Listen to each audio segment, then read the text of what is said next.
Along a lonely stretch of blacktop in rural central Texas, my friend Larry Sanders takes me on a tour of a partially restored Atlas missile site. The height of the Cold War, Curtis LeMay and the Strategic Air Command built and deployed the first intercontinental ballistic missile system. We're standing atop an Atlas F ICBM launch facility. And this facility was built in 1961 at a cost of between $18 and $22 million.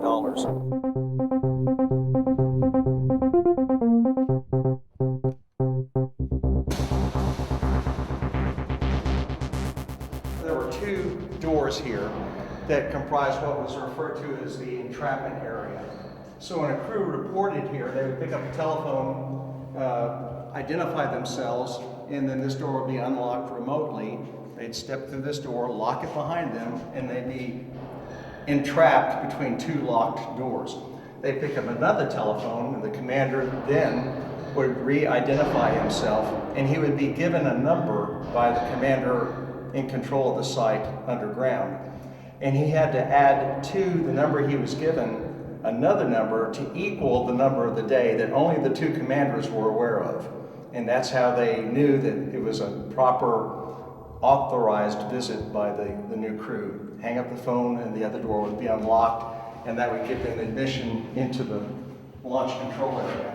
Then they would encounter two closed 1-ton manganese blast doors. And these doors were designed in such a way that only one door could be open at a time. And that guaranteed that the crew would never be exposed to any explosion or threat externally. Manganese was used because it has a higher melting temperature than regular steel. But for two 1-ton doors rather, they still have total mobility, and it's remarkable how smooth these doors operate, even after all the years that have been exposed to a rather high humidity environment. But that's a 1-ton door on swing there, and it's just remarkably well balanced.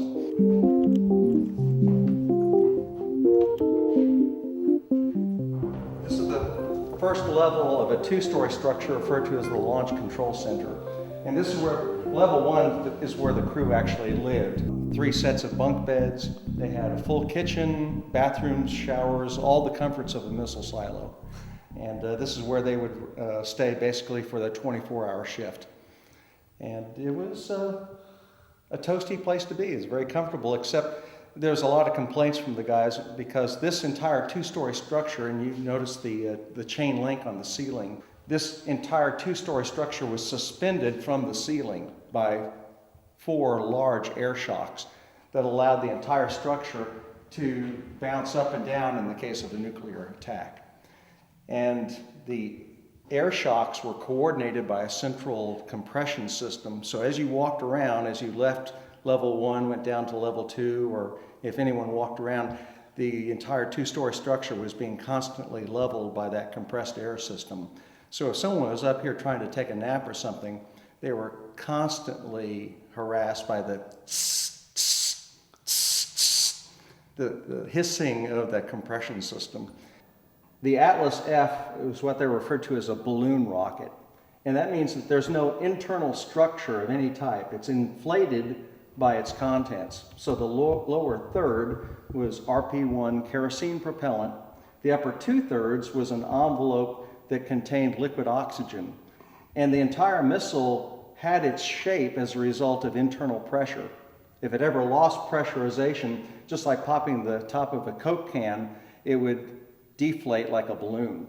That's both a blessing and a curse because it's very difficult to maintain such a complex system, and because there's no internal structure, that's why you don't see any atlases on display at NASA or any of the air parks around the nation.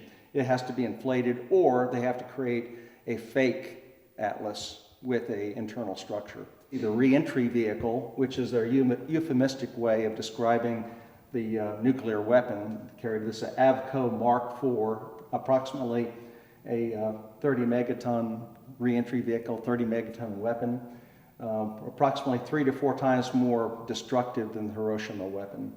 And the Atlas F, with its very accurate inertial navigation system, could deliver that reentry vehicle within a quarter mile over 8,500 miles away. So from any of the launch sites in continental United States, it could reach any strategic point in the Soviet Union, which made it a very, very frightening weapon for the early 60s. And that's why it's a totally successful weapon system, and it was never challenged by the Soviet Union, obviously. And though we say that, well, we never used it, we spent all that money, remember it's a deterrent weapon. So the ultimate failure of a deterrent weapon would be its utility. In the event of a nuclear attack, obviously the crew did not have a desire to be buried alive in this structure. So the Corps of Engineers, Black & Veatch engineering consulting firm, etc., came up with an ingenious plan for escape, and that's the emergency escape system. From this trap door to the surface, there was a concrete tube filled with 4 tons of masonry sand that acted as a shock absorber and a heat absorber for the nuclear attack. After the attack, the crew could then escape through the emergency escape hatch by coming over to this pulling mechanism. They'd just pull down on that. It would release the lock on the door. The door would swing open and the 4 tons of sand would fall onto the floor and spread out just like sands in an hourglass. And the crew had an extension ladder they'd attach to the ladder here and then just crawl out. So they were guaranteed a egress mode that as you enter the Launch Control Center, you note that the no loan zone 2-man concept was mandatory. And that meant you could never come into the presence of either the weapon system in the silo nor in this control area without being accompanied by an individual who was equally qualified to do whatever you were here to do. So it's the ultimate team concept in that regard. What makes this physical site significant historically is what you're seeing surrounding us in the level 2 of the Launch Control Center. And that's the steel walls that you see around us. These steel walls comprise what is referred to as a Faraday box. Well, in this case, the Faraday box insulated the delicate instrumentation inside the control area from electromagnetic pulse. Now, the reason that's historically significant, a number of historians have accused Curtis LeMay and the Strategic Air Command of creating a very accurate, devastating first strike weapon in the Atlas ICBM.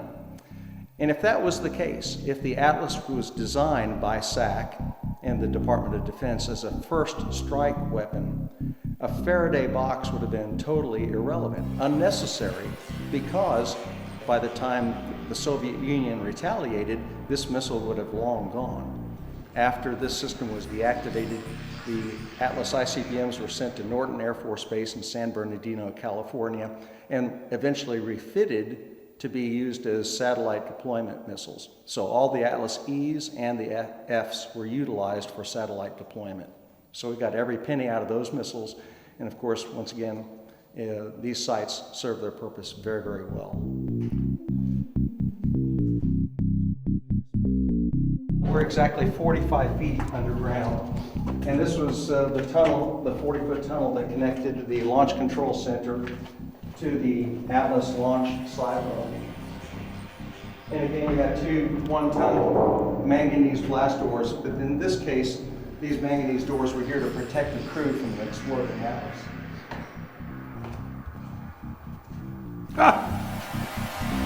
Oh!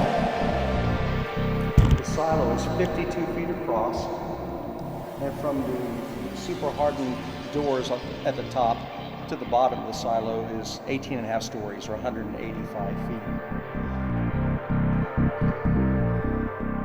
The walls from level 2 to the surface are 9 feet thick. And I used to describe those walls as reinforced concrete, and that's really a misnomer. The reality is this is a steel structure because it's comprised of 9 feet of 3-inch rebar that's so close together there's just enough room for the concrete to flow around it and hold all that steel together. And that's what makes it all but impervious to a direct hit, except by a direct hit of a thermonuclear weapon. To think about this immense structure being created in a year is astounding. To create 72 of these simultaneously in a year is even further beyond imagination. But that's the wartime mentality that all these sites were created with.